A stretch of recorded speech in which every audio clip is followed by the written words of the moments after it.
Or will Naga finally be able to take them down? Yes, and now we are into the ban and pick phase. Naga banning out the Poppy and the Fizz. As for Mineski banning out the Azir. So they already saw what Agato can do with an Azir. Also for Naga, they saw what Poppy is capable of doing under the hands of TG. Yeah, I've literally never seen Poppy used ever except the first time he used them in the very first PGS that they went in. For the very first game in the PGS, he used the Poppy, and then ever since then, he's been banned, perma-banned, literally. So that's pretty much a respectful pick towards TG. Yes, Mineski banning out the Janna. So I think with that Janna pick, they're trying to go in for a team composition that has a lot of gap closers. Yeah, engage. There you go. And Janna is just one of those counters with that Monsoon. As for Naga Esports banning out the Fizz, of course, Yume is really great with those assassin type of APs. So just take away the Fizz, because Fizz can hurt a lot when he starts to scale. Actually, when he just gets a kill, he starts to scale already. Yeah, banning that Janna also helps as well, because that takes it away from Neep, and we saw that Neep was really successful when they were able to 2-0 J2 the last time. So aside from being a respect ban onto Neep, like you said, it's also a strategy ban. Yes, now Naga Esports' third ban was Rek'Sai, and of course, like you said before, you saw Game 2 War Gods again utilizing that Rek'Sai.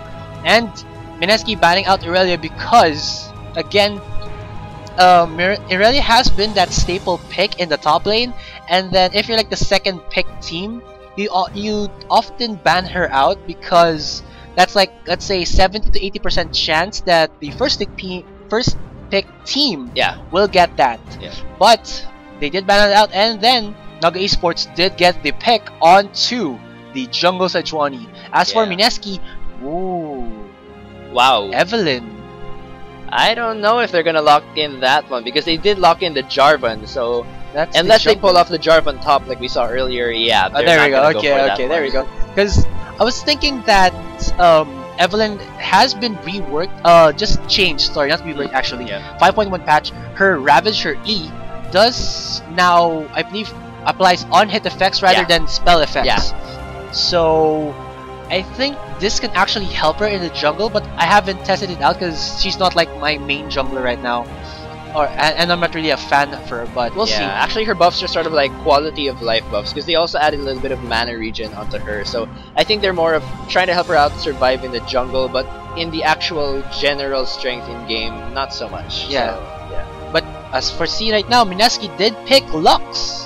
So it might be the support for Noelle, because Noelle has been using that Lux support for quite some time, or it can actually be put to Yume's hands. Lux, even though she isn't that, let's say, mobile type of champion, she has some lockup with that light binding, the Lucent Singularity, I believe, that AoE slow, and then burst damage, and of course her final spark, the laser beam that everyone hates when Season 1 was out, and Lux has just been, you put like 4 Rabadon's death cap and just wreck face. I mean, like you said, Lux was being used by Noelle in the GPL, and he did kind of build her as a sort of damage-oriented support, and we saw the burst. We all know the burst coming from Lux is extremely painful, so I guess, like you said, it really is a pretty flexy pick. She could go to Yume or Noelle, so it's a pretty safe pick. Yeah, we'll see. But as for Naga Esports, Neep does get the Nami support, and Kiddo will get the Graves ADR. So this is the comeback of Graves. Graves has been seeing some limelight in the previous PGS weeks, but I haven't seen him in these current weeks because Sivir has been a top pick. Definitely. So we'll see what happens right now.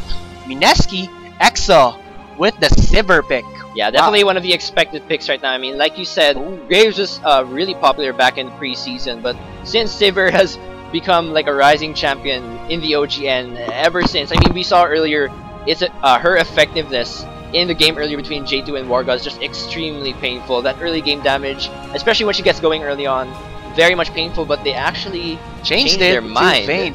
So I believe Exa's favorite champion before was the Vayne, and might be still is the Vayne.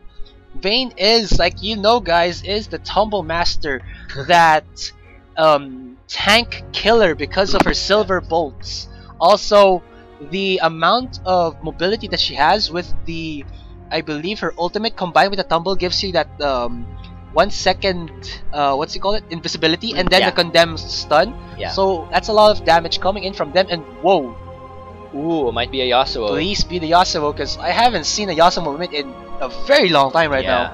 But looking over at this Vayne pick again, I also think it could be very advantageous in Exo's hands because it does give him a lot of room to dodge several of these skill shots. I mean, it gives him room to dodge the ult from Graves. It gives her the room to dodge the bubble from Nami, and then as well as the ult coming in from Sejuani, ult from the Equalizer, and then the Whirlwind as well coming in from Yasuo. So a lot of practical uses for the tumble from Vayne. Yes, and it will be the Yasuo mid. So Naga already showing that they have an aggressive team composition right now. The only thing that I see that Naga can do to use that last breath, to activate actually, will be the knockup coming in from Elise. From Nami's bubble, or her tile whip, and then the Sejuani's Q. Does provide a little bit of knockup. As for Mineski, also TG was able to get a Gnar top lane. So wow, these teams already showing us a lot of team fight oriented champions. Definitely. Yes, definitely. Also, I think this is like the first time we're going to see 2 AD mids in the PGS. Yeah, actually. So again, undefeated versus the underdogs. Yes. Really exciting to see how these teams will pull this one off. So, just looking at the team compositions, we'll just recap for you guys. So, from Naga Esports, we've got Centiaire in the top lane with the Rumble, Nixta in the jungle with Sejuani, Agito in the mid lane with the Yasuo, and then Kiddo and Neep in the duo lane with the Graves and Nami. Meanwhile, for Mineski, we have TG in the top lane. Gnar, Colette will be our jungle Jarvan, Yume will be our AD mid assassin Zed. Yes. And Exo will be our ADR assassin Vayne, and Noel will be our support Lux. So team fight wise, what do you think is actually the strategy for both teams? I mean, they have, like I've said before, the team fight oriented. So what do you think will be like their strategies to try and put this to their advantage? Yeah, well, actually, looking at Naga Esports team composition, like you said, Naga has this extremely painful team fight composition. They've got the Rumble Sejuani with those amazing ults, and then including as well Graves and Nami. They've got a very team fight oriented composition, and if they can pull off the Nami ult plus the last breath coming in from Yasuo, that'll be very, very devastating, especially if they are able to lock down Vayne. But looking at Mineski's team composition, they have the Zed and Jarvan, and I think that could be quite deadly because in the previous games, we know that Kulit and Yume have been very good in terms of synergy because Kulit would usually focus the mid lane, gank the mid lane over and over to get Yume going, especially because Yume is such an assassin-oriented kind of player. Once Yume gets going, he'd roam into the other lanes, and then basically from there, they would win the game. And then we all know that EXO is also a very talented AD carry. Yes. So if Naga Esports will be able to ward out Yume and Kulit at the same time, and then pull off those team fights, Naga would be in the advantage here. But if Mineski is able to take advantage once again of the Kulit-Yume combo, then things can get really serious from there. So very interesting to see how this will play out. Also, I think that Naga might go in for a lane swap, in my opinion, because Gnar does outrange a Rumble in top lane, and then of course I believe his Rush or Excite skill, his W, does give him bonus damage. It's similar to Vayne's, but does a little bit more. But still, I think it's Hyper. Hyper, sorry, Rush today. Yeah. Synonyms to say. Yeah, something like that. So, and of course, like I've said again, he's ranged, so he does have that damage output to and also be safe. Yeah. So they might opt to go in for that. Yeah, I mean, Gnar, we all know that no matter how many nerfs have been placed on Gnar, he's still a very annoying early game champion just because of that range and the bully potential that he has. Also, I thought that Naga would actually opt to go in for the Gnar pick for themselves in the top lane, but actually, before that, we will be right back after a short break yet again. This January on Animax, Hunter x Hunter. all new episodes. Witness the final chapter of the epic saga. Little battlers experience wars. The battle for the future begins now. Strike the blood when forbidden love is bound by fate. Inari Con. Is magic the formula for love? All this January on Animax.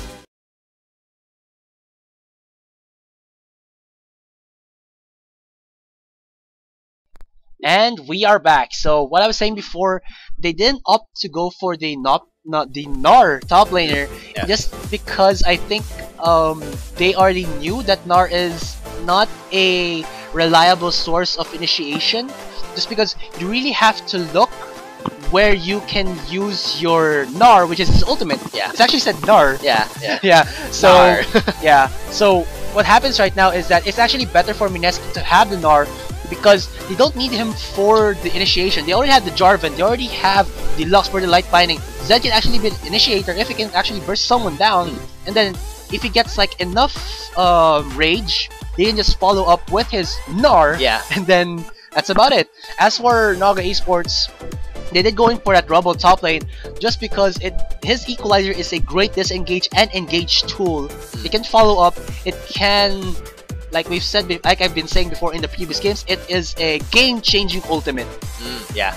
Yes. Yeah, so definitely, like we said, Naga has this extremely deadly teamfight composition, but while they have that, Mineski also has the advantage with their pick composition just because of the plain roam coming in from Khalid and Yume. So it's definitely interesting to see how these teams will adjust to one another's playstyles, and we'll see which one rises up. Will it be the undefeated, or will it be the underdogs? Yes, very true. And now, we are in Game 1 in the Best of 2 series. Like you've said, the underdogs versus the undefeated Naga Esports versus Mineski.Globe.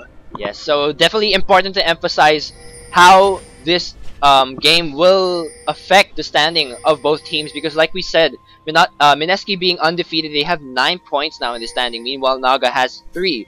So if Mineski again wins or gets a sweep in this one, they're almost assured a very one of the final spots for the next stages of PGS. If not the first spot. Yeah. Meanwhile, Naga has 3 points. So if they're able to win these games, they will also be able to get good standing in the next stage. Ooh, forcing a flash out of Neep that early on. Yes. The early aggression coming in from Mineski with that light binding does give them that pick that they need. For Naga, they don't have that pick composition that they need. It's only Neep with his bubbles, and that's about it. Yeah. But you could see there that for Mineski, they do have a lot of soft CCs and then heavy CC with the snare. With, if ever, Exo goes in for an early condemn, because as an Vayne ADR, you can opt to hold back your points to try to see which is the better one. You either want to go in for a Silver Bolts, you will want to go in for a Condemn or a Tumble. It's all good because it's an ADR. You don't need anything to do unless just farm. Unlike a jungler who needs like one skill to jungle fast in the early game. That's about it. Yeah. So, like we said earlier, we might have anticipated a lane swap, but it seems like none of the teams are gonna go for that one. Sentier just landing a few of his harpoons onto TG, but yeah, it doesn't seem like there's gonna be any lane swap from either team.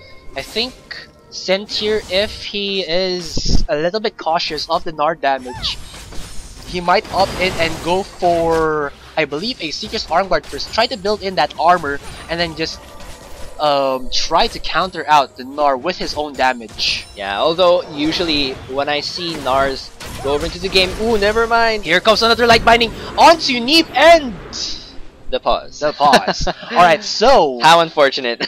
Unfortunate. Alright, so Neep doesn't have his flash anymore, so I believe Exo did get his stumble. Yes, I believe he did. Yeah. So alright, so we might see this might be a kill onto Neep. There's the heal by Kiddo. Here goes one more hit. He gets the first blood and alright. Another pause. Alright, so and while that was happening, Kiddo was able to get the kill onto Noel, so that is a 1 for 1. Oh, actually no, Neep gets the kill onto Noel. So it's still a 1-for-1, but it's in favor of Mineski. Yeah, definitely. Just because Vayne gets that first blood plus a kill to an AD carry, a hyper carry, is definitely an advantage of Mineski.Globe here. I mean, where would you want your kills to go? Definitely to the one that snowballs the most. Yes, very true. And while that's happening, look at that. Yume already going in onto Agito. Agito with that Project Yasuo, and Yume with the Shockblade Z. Yeah, the Storm Shadow. Yeah. If you want G.I. Joe, Storm Shadow Z. Yeah, so just experiencing some technical difficulties here, but I think this mid lane matchup is extremely skill reliant, just because both of these champions are such showy champions. I mean, we know that if you've mastered either a Yasuo or a Zed, you can be extremely fancy with your plays. So depending on Agito and Yume's play, we could see some very exciting mid lane matchups here. Here comes the gank by Colette. Ooh, there we go. Kiddo's going to die. Doesn't have his flash anymore.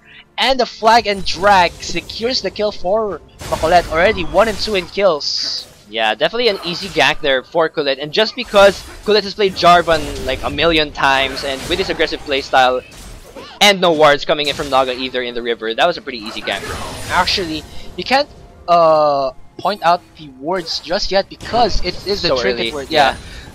The trinket wards might have expired early on, and also Colette only finished his blue buff there, so he rotated fast and faster than anyone. Yeah. And he just backed off and get a radius trailblazer. Look at this. Like I've said, TG with a Gnar does out damage a Rumble early on. Yeah, and I mean that's also very true because Gnar only has to land his auto attacks and then proc the passive from his hyper, but Senthier has to use his Q and his harpoons just to land it, and it's much harder that way. So yeah, because he's a skill shot dependent champion. So definitely makes it harder for Senthier to get any damage onto TG.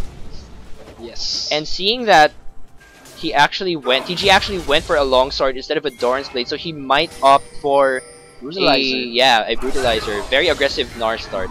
Yeah. Also, Noel with a light binding misses by a wide margin, but still the rotations from the supports are here, so I guess this is why they picked in that Lux support for them. Even though if it's not the best pick in the support role in the bot lane, it can be a best pick in the support roam role. Yeah, definitely. I mean, just because of her solid CC early in the game of that light binding, definitely, if a Lux roams, you should be very wary. If Agito overextends and doesn't have any minions to dash through, it could be very dangerous for him. Ooh, you see that TG using that hyper to his advantage, puts a chunk of damage onto Center, but here comes the flag and drag by Macolette. Will it force out the flash on Agito? Yes, it does. Now Nixta tried to engage, but Noel was also there for the follow-up. So much early roam coming in from Mineski.Globe. I mean, I was emphasizing how Colette really roams as Jarvan or as any jungler, but also from Noel. So we're seeing as well that, like I said earlier, they're focusing their roam onto the mid lane, trying to get Yume as Zed to snowball, and we know that when Zed gets going, he's a very painful assassin. He tried to get the smite steal, I believe, onto the Raptors, but wasn't able to. So now I only have one question for Mineski. If it is better to use Noel as a roam and try to get Yume snowballing in the mid lane, and then leave Exa in the bot lane, and get out harassed. But look at this, the CS is same. Yeah, I guess they're very confident. Ooh, the follow-ups by Mineski will give them a kill onto Neep, and the last hit goes to Exa. So 1 3-score kill there in favor of Mineski, already with a 1,000 gold advantage. Yeah, I mean, again, Naga has to really anticipate Kulet's ganks. They have to ward him out because, I mean, as a pro team, if you're able to find out the playstyle of the other team, it should be to your advantage, and they should know that Kulet is a very, very aggressive jungler. So they really have to put out wards there. Otherwise, Kulet is just gonna keep making his presence felt in all the lanes. He's ganked the mid lane, he's ganked the bot lane, and so far, both have been very successful. So they really have to ward him out. Also, there was a ward here by Neep. I believe this was by Neep. It does, it does show out Oh, wait, there we go. Alright, it does show out Colette going in, but then they were overextended, and that's just gave them. And here comes the bubble by Neep, puts a lot of damage onto EXO, and they are not backing off. EXO putting a lot of damage onto Kiddo. There's the heal. One more damage! Oh my gosh, the Condemned slows him down! And while that was happening... Oh, wow. Sorry. The map actually is... There we go. Sorry about that. Alright, so... Wow, the damage from EXO was real. Here comes Nexa and Neep for the gang squad onto Noel. Noel forced to flash out. And that Condemn, wow, initiates the last hit onto Kiddo. Yeah, we can see that EXO's so confident with Noel in this bottom lane. Their synergy is very much established. They've played in the GPL together so many games, and we know that Noel EXO, very deadly combo. They're just so confident in the bottom lane. We saw that even if Naga was the one that initiated that bottom lane clash, EXO decided to stay and he got the kill. Also, I believe why they won that fight is just because the early game damage coming in from EXO. Oh, here comes the gang onto EXO. EXO does have his ultimate, but he is trapped. Ooh. And ooh, Neep gets the kill. I believe they were trying to get the kill onto Kiddo, but still, that was a nice shutdown. Kiddo still gets the assist onto it. So, very nice gank there coming in from Nixta. But yeah, here it comes, TG on the top lane, and ooh, Santier, one more hit will kill him. The CC from TG is real. Here comes Colette and Noel in the jungle of Naga. Forces Nixta out of there, and the red buff is in now. In, I believe, their possession. No one here too.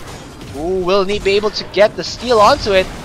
Oh, okay. Yep, he will. They're blasting smite. I mean, right now, Colette's just doing what he does. He's aggressively jungling, making his presence felt in the other lanes, and then he's counter jungling as well. So, really, he's just doing what he does. Meanwhile, mid lane clash.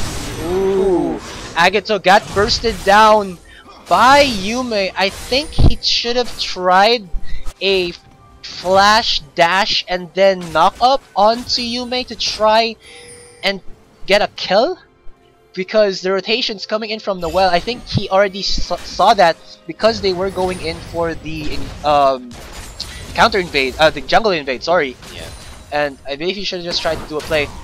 Yeah, and right now, at 9 minutes into the game, so far, everything's going the way Mineski wants it to. Vayne is getting the CS that she needs. Meanwhile, Yume's doing very well in the mid lane. He's ahead in CS, and he has an assist. So, if this keeps going, Mineski will really take control of the game. Naga has to ward out Colette again. They really have to ward out Colette to prevent any more very unpredictable ganks. And then, they also have to help Agito in the mid lane to get going, because Yasuo, if he doesn't get going, will be very ineffective in the late game. So they really have to help him out. Yes, and here's the gank onto Santier by Colette and TG. I believe Santier will die to this, and TG gets that kill onto himself already. 2-0-0 with a Spectre's Cal and Brutalizer. Like I said, Colette just doing what he does. Yes, making his presence felt in all the lanes. The Jarvan flag and drag. Wow. Yeah, just such a painful early game jungler, and honestly, I think Jarvan should have been one of the priority bans coming in from Naga, just because of how much experience Colette has on the Jarvan. It's one of his most played champions and one of his most successful champions too. So if you don't ban out the Jarvan, you should be doing the moves that you need to prevent Jarvan from doing what he does. But so far, Naga hasn't been able to ward him out that much. Yes, and while that is happening, here comes Agato and Nixta in the mid lane. Oh my gosh, the damage by Yume chunks down Agato to half HP. Will Yume go in on this? He does have his death mark up, but while that is happening, Mineski was able to sneak the dragon in the blink of an eye. Here comes Colette in the backline, trying to flank someone. Here goes on to Neep. Neep already super low in HP. One catalyst. Oh wow! Oh, wow! Neep uses his flash, but to no effect. Nixta with the ultimate onto Colette, but here comes 4 members of Mineski, forces to flash out. Neep with a miscalculated flash. Yeah, and earlier we saw that both top laners were gonna teleport, but Cynthia decided to cancel, and I think that was a good idea, because if he went there, Nar might have transformed sooner or later, might have locked him down. So and he would have been actually a free kill. Yeah, because as a Rumble, you don't have the disengage tool by yourself, you can only see an equalizer, and that's about it. And here comes the gank onto Kiddo. Kiddo already got bursted down by Exa, but while that was happening, he was able to get the kill onto Noel, but he dies yet again. So every time he gets a revenge kill and dies, that's just more time for Exa to farm in the bot lane and get more push. Yeah, and I mean, so far, Mineski, all of their lanes are winning. The top lane, Nar, is getting a lot more CS and a lot more kills. Exo is getting the CS that he needs, and Yume and Kulit are just extremely painful at the moment. Yes. Noel's doing the roam that he needs as well, so far, it seems like, ooh, yeah, here comes TG onto Sentry. Sentry puts on a lot of damage, but he is overheated. Ooh, oh, wow. TG with the stun, and Sentry flashes out of it. If he gets the stun onto Sentry, I believe that would have been a kill. Yeah, possibly. I mean, he also had his ult up, so it could have been a possible wall stun as well. I mean, even if Nar has received a lot of nerfs, he still is one of those priority bans. Even in other esports scenes for LoL, he's still one of those priority pick-in bans. So you really have to take into account the amount of bullying that Nar can do to you in the top lane. I think that of all of the lanes that Nixta has to help out right now, it has to be either the mid or the top lane, and they also have to be able to force out some team fights at this point.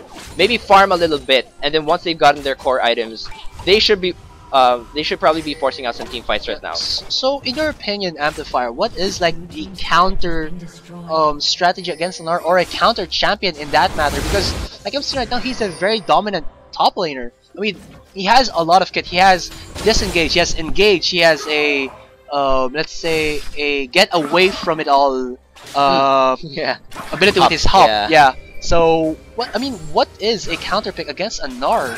Actually, that's actually a very interesting question, because I haven't seen people specifically pick a specific champion to counter him out, but I've heard that people might opt for a Fiora just because she has 2 dashes. It sort of negates the hop coming in from Nar if ever he decides to disengage. And also, she's a lane bully too. Yes. So you could actually use her to counter out a Nar. The problem though is that even if you do decide to pick a champion to counter out Nar specifically, Nar is also very good in team fights. So he can still become effective even if you beat him in the laning phase. But then again, Fiora is also a possible pick if you want to counter him out. I didn't really think... Oh, here comes the engage onto Noel. Noel super low in HP right now. There's the collateral damage. And Kiddo gets the kill there. Finally, a second kill for himself. And now, nice there by, let's say, Naga for the immediate engage. Yeah, I mean, maybe that was slight overconfidence from here Noel's comes side. the last breath. Sorry. By oh wow, Agito onto Yume, but TG was there for the Nar, and he got the kill. Here comes Colette. We'll see Nixta there. Ooh. Nixta taking a lot of damage from that passive, and here comes Exo. Wow. Colette gets the kill. I would say that was a very awkward situation for Nixta. Yes. He wanted to gank Exo in the top lane, but he saw that Kulit was coming in. He wasn't sure, should I run away or not? Yes, but there's a flash into the Cataclysm. Equalizer burned out there by Sentier, and the Dragon Strike pokes the Yordle out of the robot. Wow, so Kulit really, he's just extremely dominant right now with his performance. He's making himself so felt in all of the lanes, and we can see that presence reflecting in their score. I mean, they've got nearly a 9,000 gold lead this early in the game. They've got 8 kills ahead. Naga really has to make an effort to ward them out, because the pick composition for Mineski is very much real here. They've got the Zed and the Jarvan, and like I said, if you watch out for their games, Colette and Yume are a deadly combo. Oh, and Nip is getting caught out here by Colette, but he has the flash to disengage. Here comes Agito, and Nixta going in on Colette. Will he live? Will he get killed? Yes, he does. And the shutdown goes in onto Agito. But while that was happening, sorry about that, TG was able to get the kill onto Kiddo, and Exo is just split pushing in the top lane. Sentier can't do anything about this. Grabe, ang kulit talaga ni Kulit. Yes, he is.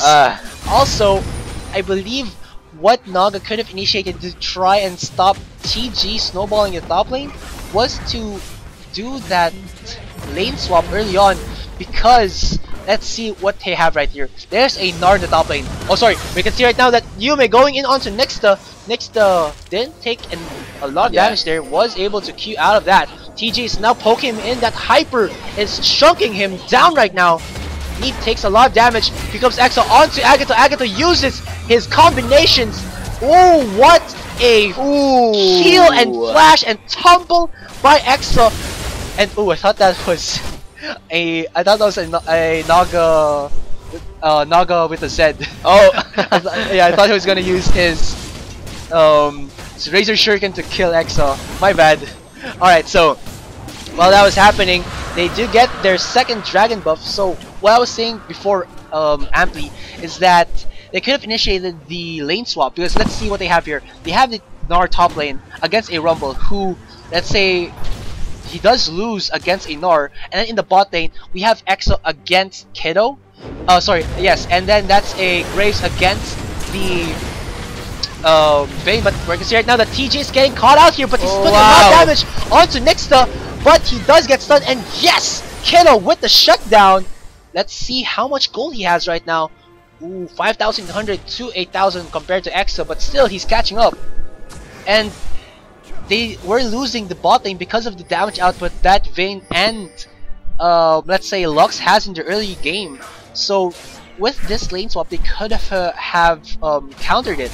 But here comes Exo in the backline, uses that ultimate and tumble. Ooh, Noel was an inch from using that final spark, but Exo is just... Oh, wow. Oh my gosh, the flash tumble gets the kill. He might get a triple kill here. So close. Nixta was away from the third. Will get a stun there. Here comes Sensor in the backline. He's getting caught out here. Agato is now trying to go in onto Exo, but still the damage from Mineski.Globe prevails and gives them, I believe, a 3-4-0 exchange. Exo super healthy with the Phantom Dancer and the Blade of the Ruined King. Yeah, I mean, at this point, I would say there aren't much options left for Naga. Although earlier it seemed like Mineski was getting a little bit over aggressive. They were making a few mistakes. They overextended sometimes, and they were overestimating their damage at some points. I think this might be a possible window for Naga. They might want to wait for Mineski to make those slight over-aggressive mistakes and then pull off that huge wombo combo potential that they have. Because if right now it's at the point where Mineski wants to come in and split push or secure those objectives, so what Naga can do is that they can force an objective somewhere and take advantage again of those mistakes that Mineski has been making. If they can pull off the wombo combo onto Zed and Vayne, I think they have a chance of getting back in the game. TG in the top lane using that stutter stop to try and blast hit the minion. Here comes the engage onto Macolette. There's the tidal wave, goes only onto TG, flag and drag combo out, and now TG is caught out here. He's super low in HP, and Kiddo gets the kill yet again. So very nice engage there by Naga Esports. Yeah, I think that's sort of what I meant. They should take advantage of the slight overextending that Mineski makes sometimes, and if they can keep doing that over and over, I think they can definitely get back into the game. Just Mineski's making it slightly hard for them because of the giant gold lead they have is 10,000 at 20 minutes into the game. But if they can flank out Mineski when they're at their worst, I think they can take advantage of that and abuse the over-aggressiveness that Mineski has sometimes. Very true. And here again, Yume is in the backline, gets caught out by that ultimate from Nixta. He is trying to go in onto Senior Santier. Will he die? Ooh, so close. Just barely. And they were able to get the kill onto Yume, and I believe that was a shut. Oh no, that was a kill onto Yume. Last hit by Sentier. Yeah, so 20 minutes. Baron is live. This might be the opening that Naga's looking for. They might want to push their lanes out a bit and then sort of provoke Mineski and then pull off their wombo combo somewhere around the Baron pit. But what's happening right now that I can see is that Mineski.Globe doesn't want to go in onto Naga's base because Naga has that counter engage composition that shines well when they're in the base. But if they're out in the open, that's where Mineski can actually pick them off because they have Exo in the backline hitting a lot of members, and his damage output can actually kill them fast enough. Also, with that gold advantage, they have the damage output already, and then Naga Esports doesn't have all of their core items as of yet. You can see that their 4 Senthier has a Seeker's Arm Guard, has a Haunting Guise, Nixta with the Ninja Tabi, and then the Juggernaut upgrade on his Radius Flame Razor. As for Agito, a Pickaxe with a Static Shiv, and then there's only like Kiddo with the IE, and then Meep with the Chaos Crucible. So there's not a lot that Naga can actually do in the open, so they have to do something in the base when Mineski tries to go in. And then while they're not doing this, they can try and farm up Kiddo and Agito to, let's say, boost up their damage output. Yeah, and I want to emphasize again that this Vayne pick is extremely advantageous, as well as the Zed, against Naga's composition, because like I said, there's so much skill shot reliant champions here. They have the Nami and the Sejuani to lock down, but if Vayne and Zed can keep doing what they're doing, which is, so far I've seen that EXO has very good positioning skills, so if Vayne and Zed, being so mobile, can just dodge all of that CC, then it really puts Naga at a disadvantage. Right now, they might be reliant on Yasuo to carry the game for them, but at the rate that he's going, 1-4 so far, and with his items, he doesn't really have a lot of damage potential at the moment. So like you said, I would agree that they have to take advantage of their base to flank out Mineski and maybe take advantage of some slight overextending coming from them to win the game. Also, if you look at this, you can see right now that they in Mineski, they have Yume in the Zed, they have EXO in the Vayne, and then TG in the Gnar. Those can be 1v1 champions with their goal advantage. And as for Naga Esports, they don't have any 1v1 champions. So like I've said, and like you've said, they need to group up as a team in the base and try to do something with that. Because Agito is the only one that I see can actually 1v1 someone, but he doesn't have the damage output as of yet. So for now, Naga Esports needs to draw out the game. And as for Mineski.Globe, they need to finish this off quickly, because when Naga, let's say, hits their damage spike, they can turn the game to their favor. Yeah, definitely true. I mean, like you said, Naga has a very deadly team composition, and if they can pull it off in the base, then that could possibly translate into another Baron or a Dragon, and then carry off into pushing into the game. And also, the base gates are here to help them, so this can be added to their strategy. Yeah. Sorry. I just really think they have to get Agito going. His damage is kinda iffy at the moment. They need to help him to snowball more into the game and really catch Vayne and Yume off guard here. Yes, very true. Also, we'll see the wardings coming in from Naga. They do have those 2 pink wards in their blue side jungle to see if someone would invade. Nothing too much in the red side because Mineski has been taking out. And here goes Mineski, the 3rd dragon for them. Movement speed boost will actually help them by a lot because EXO does need a lot of movement speed to kite. So before, also other games, 3rd dragon buff isn't as important because it's 5% movement speed, but with this Mineski lineup, they can use it to great effect. Definitely. I mean, like we said, movement speed is gonna help you dodge skill shots, and there's so much skill shots coming from Naga. So oh my really gosh, the damage output from EXO. Here comes the engage onto Agito. Agito takes a lot of damage. Final spark there. Here comes Nixta, gets caught in the Cataclysm. EXO in the backline, chunking down Nixta and Neat. Here comes Agito, and Kiddo gets the kill onto Colette. And EXO gets the kill onto Neat. He gets the kill onto Kiddo, gets killed out by Senthier, but that was a 2-for-4 exchange in favor of Mineski.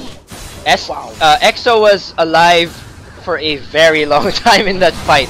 Yeah, they were able to lock him down, but it was only a bit later in the game. I think Kulit and TG make it so hard for Naga to lock him down because they're just all up in their faces. And when Jarvan and Gnar are all up in your faces, you can't ignore them because TG has built some damage, and Kulit also really hurts, so they can't ignore them. But if Naga will be able to pull off a situation where they can focus EXO, if they can miraculously pull something like that off, they can get back into the game. It was a 2-for-4. That gives them some hope because they weren't completely swept out. So I think that gives them some slight hope despite such a big lead. Again, if they can focus down EXO miraculously and translate it into objectives, they might win the game. Alright, here comes the replay. So, Amli, Let's break it down for us. There, so like I said, we can see Exo's pretty safe at this point. He activates his ult. They try to get him. We can see that Nixta lands his ult onto them and to Yume. That was actually pretty good. But then he activates his ult and Exo keeps free hitting. We can see Agito and Cynthia are focusing TG for some reason. I think if they followed up the bubble immediately, a little bit faster possibly, she wouldn't have landed the triple kill that she did. So like I said, Naga still has hope, but they need to probably assess their priorities and really take down EXO early. Yes, very true. Also, what I wanted to point it out is that Naga does have, like we said before, a team fight heavy composition, and they can shine with that in the base. But then Mineski was able to counter it out with the second dragon buff and the Baron buff, which, like you saw, EXO was just hammering down on the tower and it just melted in like 3 to 4 seconds. So that's what Mineski did to counter out this Naga, like you said, team fight composition, and then they were just able to fall onto Naga in the mid lane. Yeah, and like I said, Mineski is really giving Naga less and less options as they get into the game. Really, Agito is one of the main sources of damage. Yes. So if they can keep Agito safe, use the wind wall to negate some of the free hits from EXO, and then land a good wombo combo. The problem with that, all of that, is that it needs perfect execution. Yes. And it's kind of rare for those kind of executions to happen when Mineski has such a big lead. So yes, because miscommunication will lead to failure of, like I said, the execution. Alright, so here comes TG going in onto Agito. Yume is in the backside. Ooh, did their death mark going in onto Agito, and Agito, I believe, will actually survive. Nice. Very nice. Mikhail's there by Neep. Here comes Nixta. Tried to go in onto 2 members, but then the 80 damage was just too much. EXO and Colette were able to get the inhibitor in the bot lane, and they're now transitioning into the top lane there. Nothing to get in the mid lane already. Yeah, here comes Agito. Might try to go in. Yes, he goes in on 2! Colette, here comes the tidal wave. Final Spark doesn't hit anyone. EXO is now going into Agito. Agito will die to that. Kiddo is a little bit afraid to go in. And EXO tries to re-engage, but just too far into the top tier 3. So again, a little bit of miscommunication by Naga Esports. But the execution was there. They just needed to follow up a little bit better. Yeah, definitely. I mean, communication is such an important part of a team fight-oriented composition, and that's definitely one of the things that they have to focus on. I think at this point in the game, Naga needs to rethink their pick and ban phase and how they go about it, because I feel like that's one of the major parts of how they lost. The Vayne and the Zed are just such big things, and then they didn't ban Jarvan either. So here we go. Here comes the Cataclysm by Makolet. Here comes the follow-up. Oh my gosh, the Gnar just gets 2 members into the wall, and the bubble misses by Neep. TG is just laughing in the face of Agito. Gets the stun onto him. There's the 3-man ultimate by Agito. Agito gets a double kill, and that's about it. But the taunt, man, the taunt was there. EXO tries to go in and kill Neep, but the tower, the well heal was just enough to save him. And I believe this is about the game for Mineski. Yeah, I mean, the undefeated are showing why they're undefeated. They played their composition well, and although Naga had hope, I mean, like we saw earlier, 3-man last breath, it could have done wonders for Naga. But Naga was not really able to take advantage of their team composition. Their wombo combo had so much potential, but they weren't able to ward out Kulit and Yume. Yes, I believe EXO is just taunting Naga Esports right now. He's going in onto Kiddo. Kiddo's super low in HP. Here comes Agito in the backline. Will he be able to get the kill? No. Sentier does get the kill. Now Yume is trying to run for his life. Tries to flash and gets the knockup, but he still gets the shutdown. But the death mark does proc onto Agito. Wow, Mineski so far ahead. 20 gold lead, 30 kill lead. 16 kill lead. 11 towers to 1. And wow. Alright, so like you've said, the undefeated shows why they are undefeated. Yeah, so looking at the scoreboard right now, wow, 14-3-6 EXO. Definitely hyper carrying for the game. Just did such a great job. Great positioning. And then 15 assists from Kulit and 8 assists from Yume. So I really think that Kulit and Yume were such an important part of why Mineski won this game because of the roam. Really, Yes. the roam was so real from Mineski's composition. Kulit and Yume showing their synergy together with EXO's great positioning. They were able to take advantage of their composition. Great job for Mineski. I think that Naga really has to improve on possibly their pick and ban phase. That Jarvan might be a possible ban now.